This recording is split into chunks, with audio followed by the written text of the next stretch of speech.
My relation with tabla started in my family not long time ago. It's since only two generations that the music came into my family. And it is also thanks to mainly um, on my grandmother's side of family. My grandmother's father was uh, one of the first founders of cotton mill in India, and he got the Victoria Cross and he became a baronet in 1907. So this was the aristocracy, Indian aristocracy was there in my grandmother's family, and at that time Uday Shankar used to come into my grandmother's family, and that's how my father and my uncle came into contact with Ravi Shankar and Kishan Maharaj in the 50s, and they started learning Pakhavaj and Tabla with him.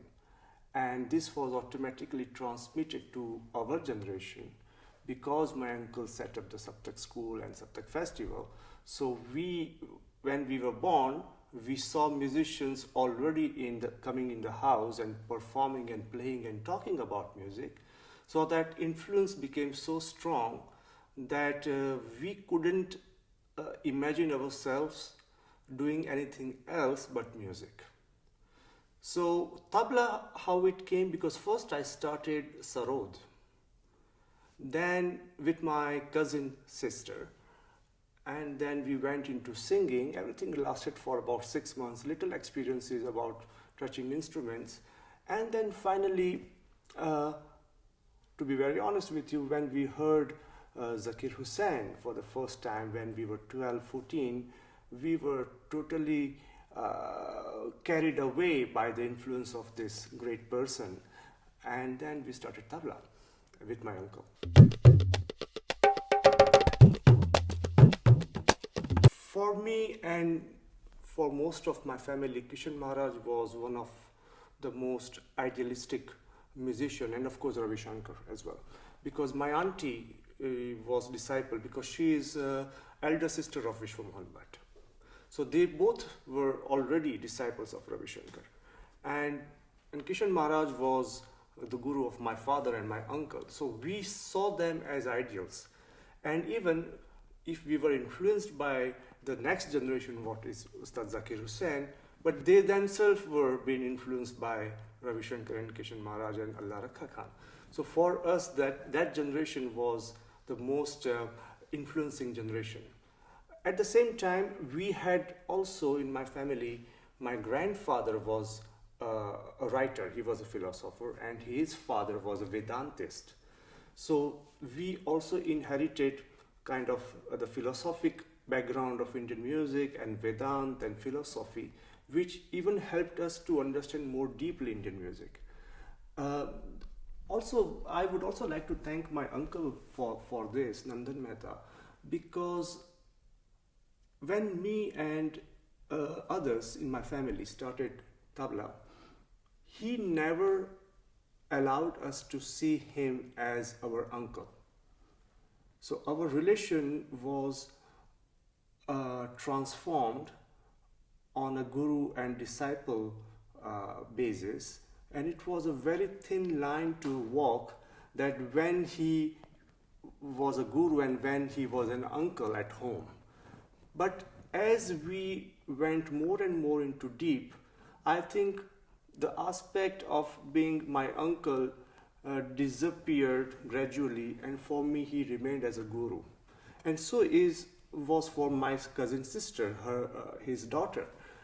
Father and guru relationship is always very difficult to manage when you have a guru within your family. So, even in a lighter moment, you bit hesitate to say to treat him as your uncle, but at the same time he's your guru. So this had been a very fantastic experience for me, which is also helping me now, because I think that a guru has to be easily accessible for the students, and if we impose a certain protocol with the guru, then there is a distance between the student and the guru.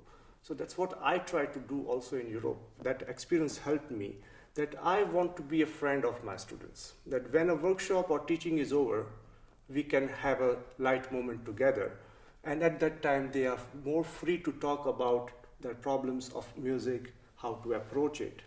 So transforming the relationship between a guru, how a guru can become a father, how a guru is a friend. So that I learned also within my family, which was the most interesting thing for me.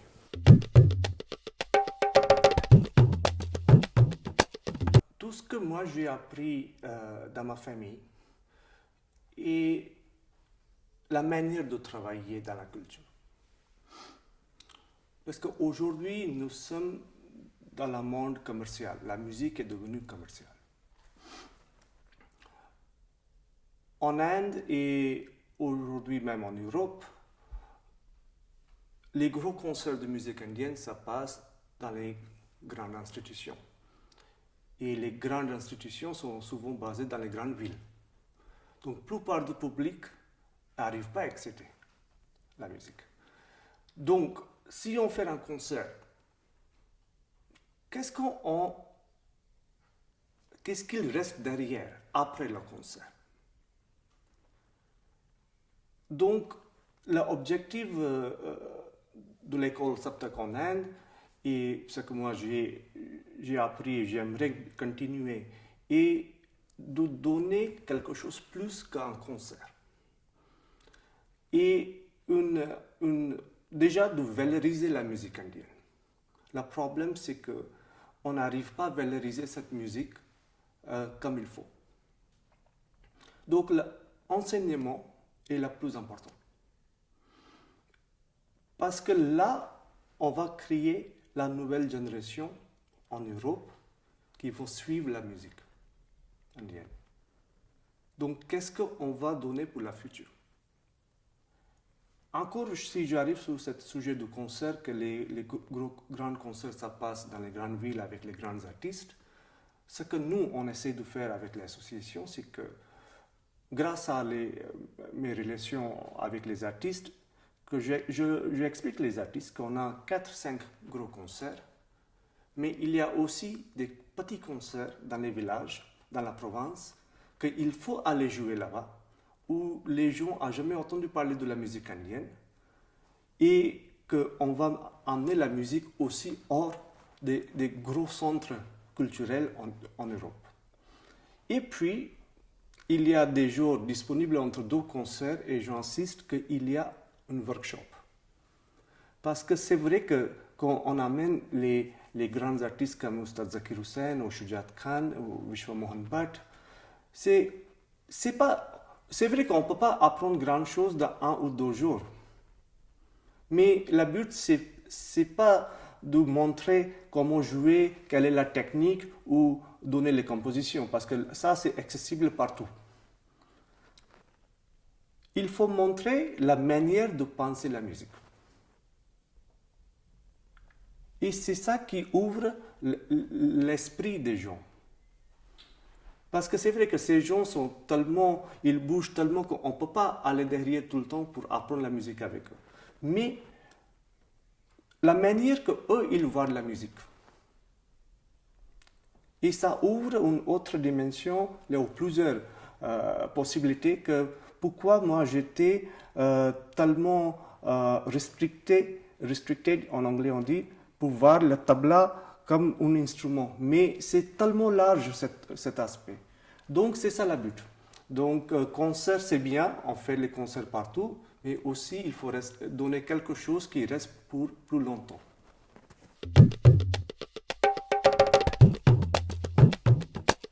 You know, I heard about Alain Daniellou's work when I came to Torino for the first time in 2002. Before that, I didn't heard about him. The very simple reason that in India, when you go into the tradition of music, it is generally we don't talk about theory.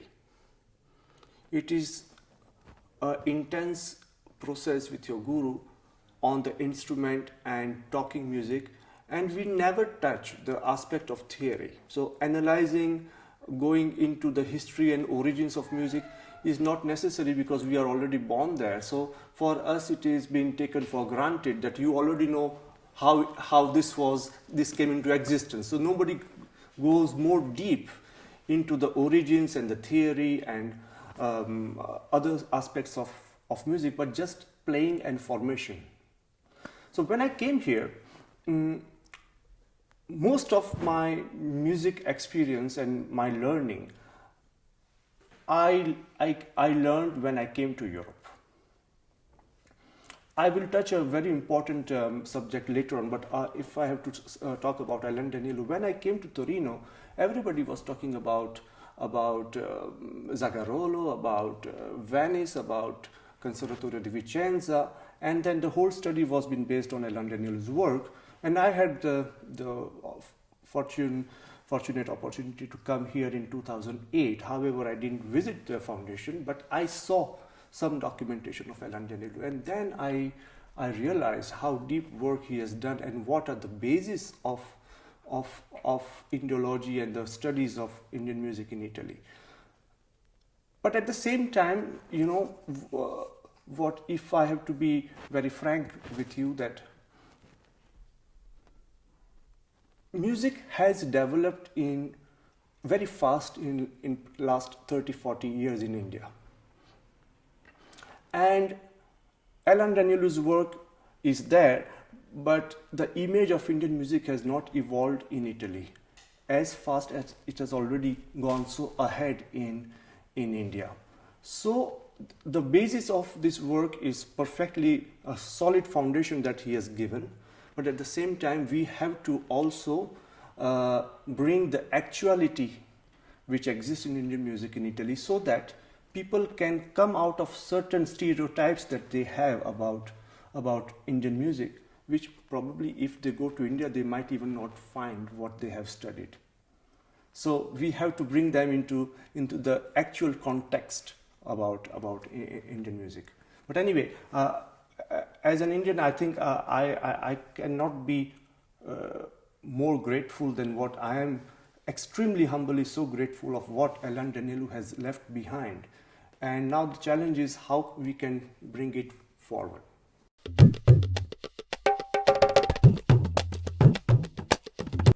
I think generation to generation, up to today's generation of artists, they all agree that if we expect that this music should be played in a football stadium in front of 35,000 people, it's not going to work. Because traditional music, especially ours, has something to do with the eye contact with the audience. It has something to do with the intimacy of the place. But having said that, that number has grown tremendously today in India. So if you see that even young generation is coming forward to listen to this music in large numbers. So tradition is always going to remain alive. Now, how to find a balance between keeping the tradition alive, at the same time you have to reach the masses, but probably in a different form. You think that the main point here is your personal development as a musician, to understand other traditions as well. If you see how Pandit Ravi Shankar became Pandit Ravi Shankar, Ustad Zakir Hussain became Ustad Zakir Hussain, because they went far from the tradition and they went around the world, experienced with other traditions and other musicians, and that's how Ustad Zakir Hussain himself says that was the most enriching experience in the life of a musician, and that what made them achieve this level. And that's where you make intelligent music.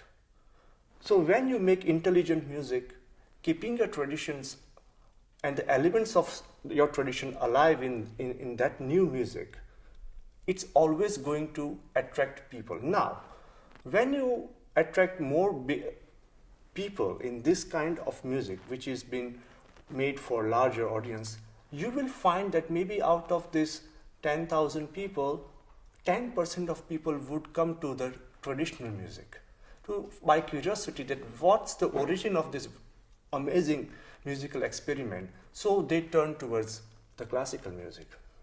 So I think it has to be, the fusion also is depending on the art musician itself. The problem becomes that a musician who is very good in his traditional classical discipline suddenly comes to Europe and he wants to mix up with Western classical or this, where there is no basis of preparation of a fusion or a common project. So basically, I think there is also a problem in India is that they have really not understood how to do the fusion. What I appreciate in some musicians, like Shahid Parvez, for example, he says that I don't want to do it. Because he has understood also that his speciality is in certain discipline. It's not that he cannot. Of course he can. But the whole point is that can we really justify to people what we are giving them, and is it a good music? Ultimately, when you provide a good music, people are going to, or some part are going to come towards a traditional music. But I wanted to also touch a very important part, because we observe around the world that, we say in English that a small tree would not grow under a big tree. It's very important to understand that at some point you will have to go far from your guru. As you leave your parents at 16, 18, 20 years old to live your life, in music also, it is important that you go far from the influence of your guru, not from your guru, the influence of your guru, to be independent in your life as far as music is concerned, so that you are open to other things. Sometimes tradition also becomes a barrier, because we lose the balance of teaching music and we give more emphasis on teaching the tradition. So the tradition becomes so pesante that a student's mind is stressed with the tradition. He just cannot think about music. So the moment he wants to have a new idea, the tradition, the fear of the tradition stops him. So for a person, a musician, to grow, it is very important also to go far from the tradition sometimes, far from your guru, but you have to choose the moment. It should not be a premature rupture. When it is premature, then you lose the way. So when in the ancient time the guru was saying, now you are ready for performance, it was not saying that, okay, now you are a certified artist. It's not that. His idea behind that was to tell him that now you are mature enough to go away from me and experience to play with other musicians, probably other traditions, and you find your way. The biggest lesson Zakir Hussain gave us, or Kishan Maharaj gave us, or even Ravi Shankar has told to his students, don't copy me. The biggest mistake you will be doing if you are going to copy me. 90% of tabla players in India wants to copy one person because they have idealized. Instead of thinking how he became like this, if they follow the process what he went through, rather than imitating him, because imitation is not going to be the solution ever. So what these great maestros are saying is so intelligent, because they know that music, you will agree that the influence of Islam on Indian music, that's how sitar and tabla came into existence, was one of the biggest influence, enriching influence. I think today India is going through the same phenomenon, that the world influences are coming, but I don't think that the traditional music has changed. But new experiments, Mohan Veena is a perfect example. So as traditions and influences come, even the instruments have been modified. So I think, of course, there are bad experiments also. But I think you achieve something good when you go through something bad. So I think tradition is always going to remain here, what it is, and but there are going to be with musicians traveling more and more out of India, some good things are also coming up. And when this good things of good music is coming, fusion or mixing of other things, some part of that audience is also going to be attracted to tradition. So tradition is always getting a new input. That's a fantastic thing of today's time.